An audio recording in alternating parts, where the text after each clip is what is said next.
Princess Zareth stood by the viewing window of the diplomatic shuttle, watching the stars streak past in silence. The peace talks had not gone well. 3 days of arguing and still the rival factions could not agree. Her people, the Luminari, were tired of war. She was tired of war. But the other races at the Galactic Council seemed to want it to continue. She touched the crystal pendant at her neck, a gift from her mother before she died. "Be careful, my daughter," her mother had said. "Not all enemies carry weapons openly." Zareth had not understood those words then. She was beginning to understand them now. "Your Highness, we are preparing for the jump to hyperspace," her royal advisor Kethron said from behind her. His voice was smooth, respectful.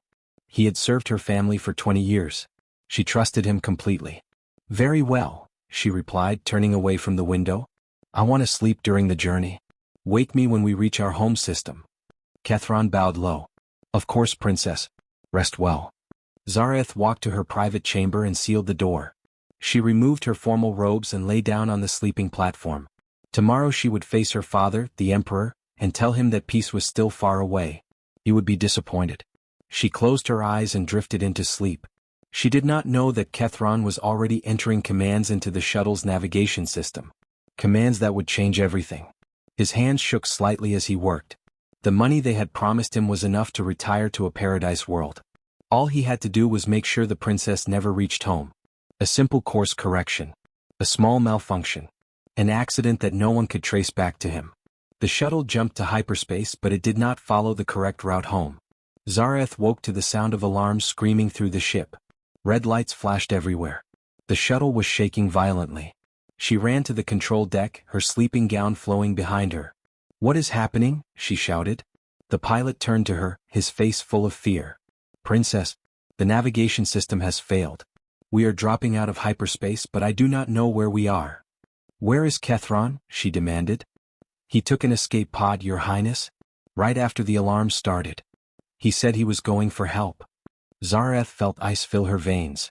Kethron had abandoned them. No, worse than that. She looked at the navigation display and understood. This was no accident. This was murder. "Brace for impact," the pilot screamed. The shuttle tore out of hyperspace and plunged into the atmosphere of an unknown planet. Fire covered the viewing windows. The heat was unbearable. Zareth strapped herself into a safety harness and held onto her mother's pendant, praying to gods she was not sure existed anymore. The ship crashed through trees, metal screaming and tearing. Something exploded. Zareth felt pain shoot through her side. Then her head struck something hard and darkness took her. When she opened her eyes again, smoke filled the ruined shuttle. The pilot was dead, she could see that immediately. She was alone. Her side burned with pain, and when she touched it, her hand came away covered in blue blood. A deep cut, maybe worse. She managed to crawl out of the wreckage into a forest of strange trees under an orange sky. This planet was not in any database she knew. The Galactic Council listed it as restricted space. No one came to restricted worlds. No one would look for her here. That was the point, she realized. Kethron had sent her somewhere she would never be found. Zareth tried to activate her emergency communicator, but it was broken in the crash. She was stranded. Betrayed. Left to die alone on a primitive world at the edge of known space.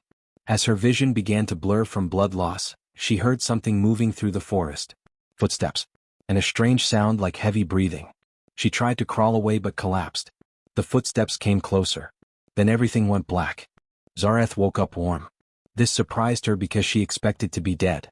She opened her eyes slowly and saw a ceiling made of woven branches and leaves. She was lying on something soft.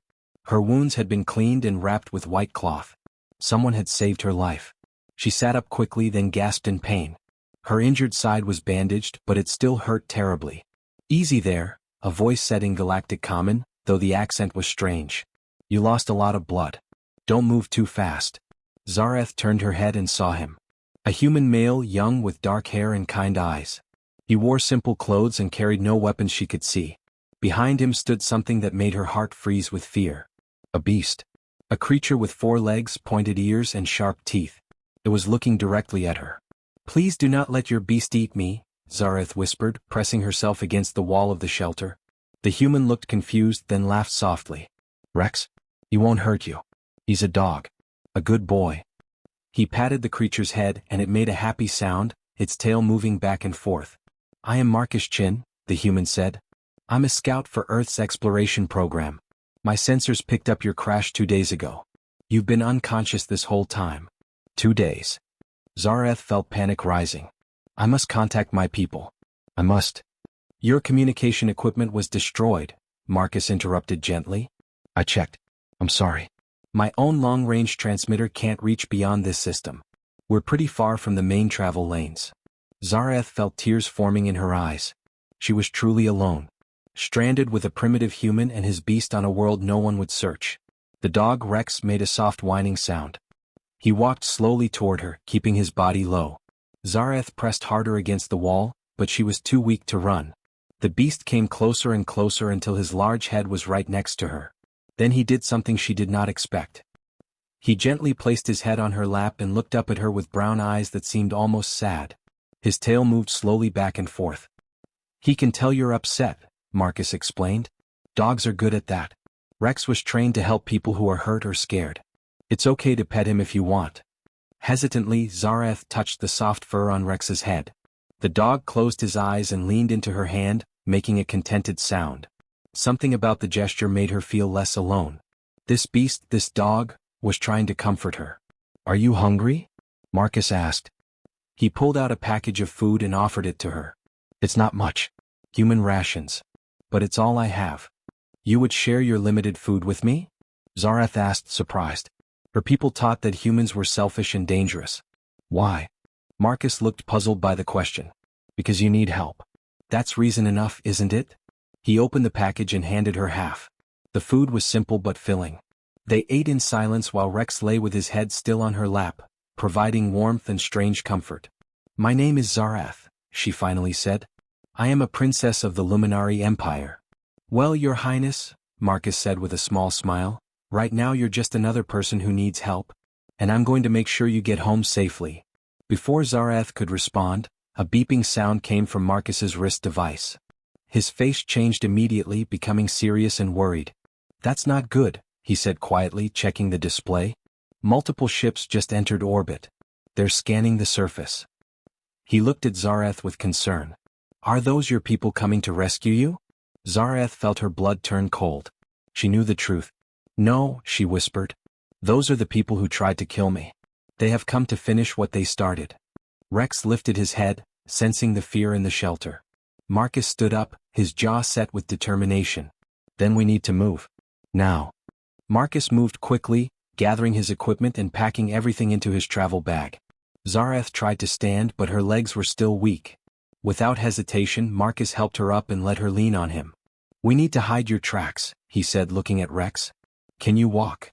Yes, Zareth said, though each step hurt. But they have scanning technology. They will find us easily. Marcus smiled in a way that surprised her. Technology has weaknesses. I know this planet. They don't. He led them out of the shelter and immediately began brushing away their footprints with a branch. Rex track mode. The dog's whole body changed. His ears stood up, his nose went to the ground, and he began leading them through the forest with purpose. Where is he taking us? Zareth asked. Somewhere their scanners can't see us, Marcus replied. They walked for hours. Zareth's side ached terribly, but she did not complain. Marcus checked his small scanner device regularly, watching the assassin ships deploy hunting drones across the forest. The drones moved in search patterns, scanning everything with thermal sensors and bioreaders. Rex led them to a rocky area where a stream flowed down from the mountains. Marcus helped Zareth wade through the cold water. The water masks our heat signatures, he explained, and the rocks confuse their bioscanners. They followed the stream until Rex stopped at a cave entrance hidden behind a waterfall. Inside, the cave was dark and cold, but it was shelter. How did he know this was here? Zareth asked, amazed. I trained him to find safe places, Marcus said, lighting a small chemical light. Rex has saved my life more times than I can count. Dogs and humans, we evolved together on Earth. We're partners. Family. Zareth watched as Marcus gave Rex water from his canteen before drinking himself. She had never seen such devotion to an animal before. Her people had servants, not companions. That night, Marcus told her stories about Earth while they hid from the drones passing overhead. He spoke of how humans and dogs had survived together for thousands of years, hunting side by side, protecting each other, never leaving one another behind. We have a saying, Marcus said. A A dog is man's best friend. It means their loyalty is absolute. Rex would die for me. And I would die for him.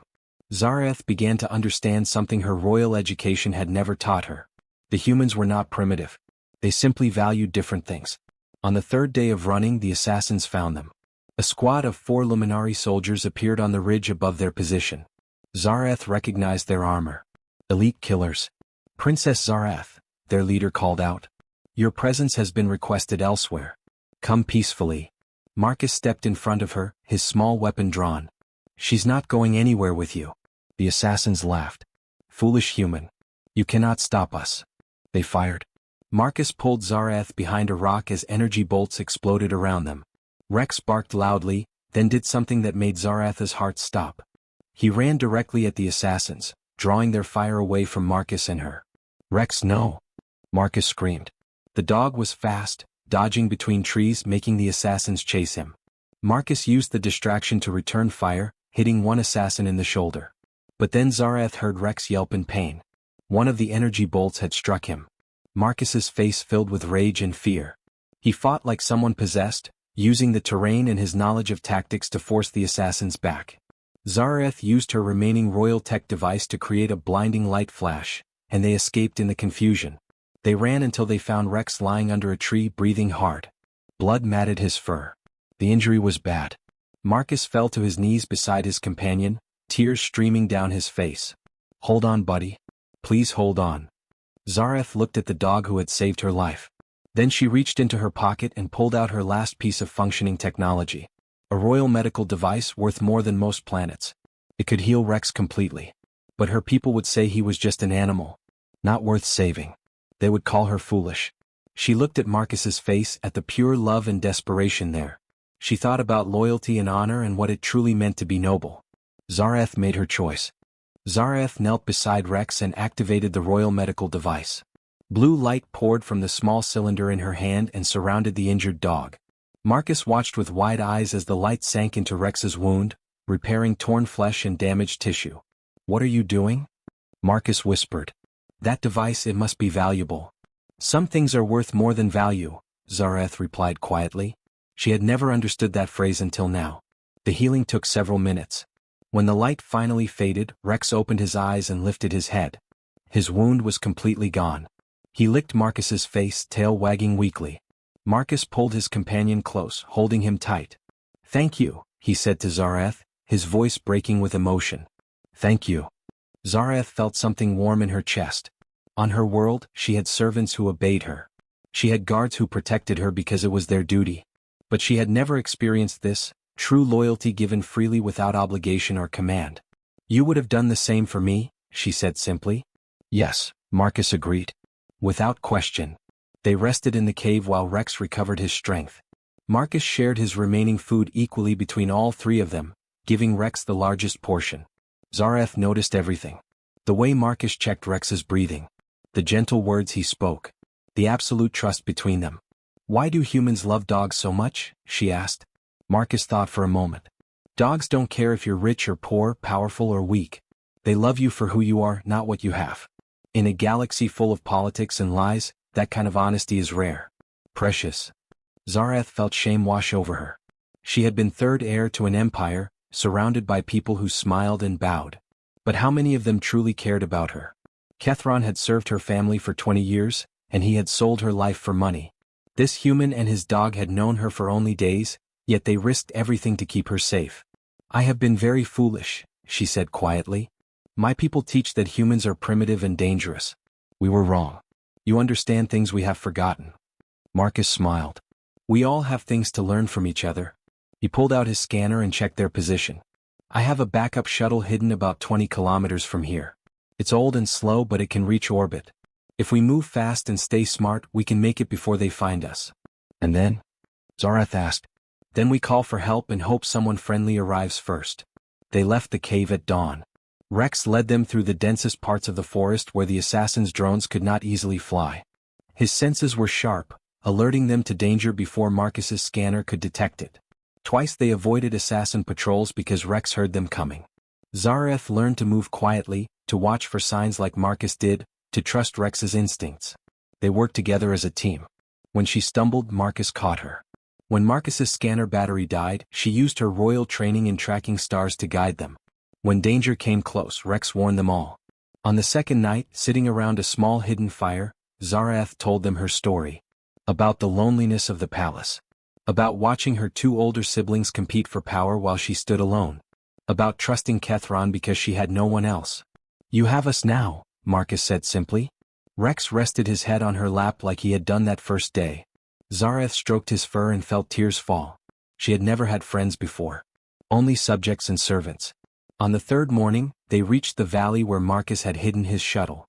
It sat covered in camouflage netting, old but functional. Hope filled Zarath's heart. Then Marcus's backup scanner beeped urgently. His face went pale. "They found us," he said. "All of them. They're surrounding this valley."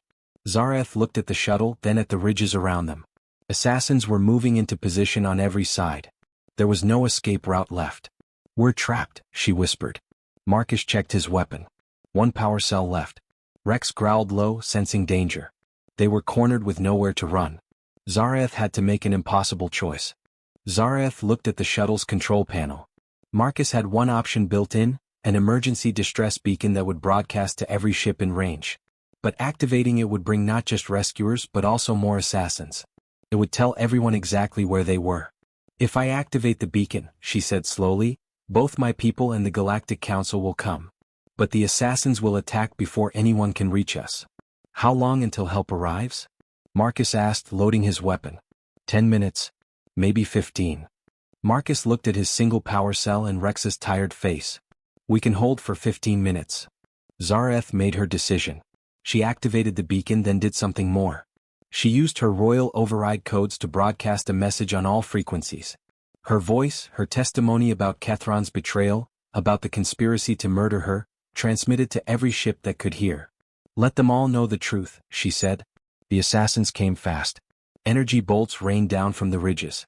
Marcus returned fire while Rex barked warnings about enemies trying to flank them. Zarath used her knowledge of luminary tactics to predict their movements, calling out positions to Marcus. They fought together, the three of them holding the shuttle.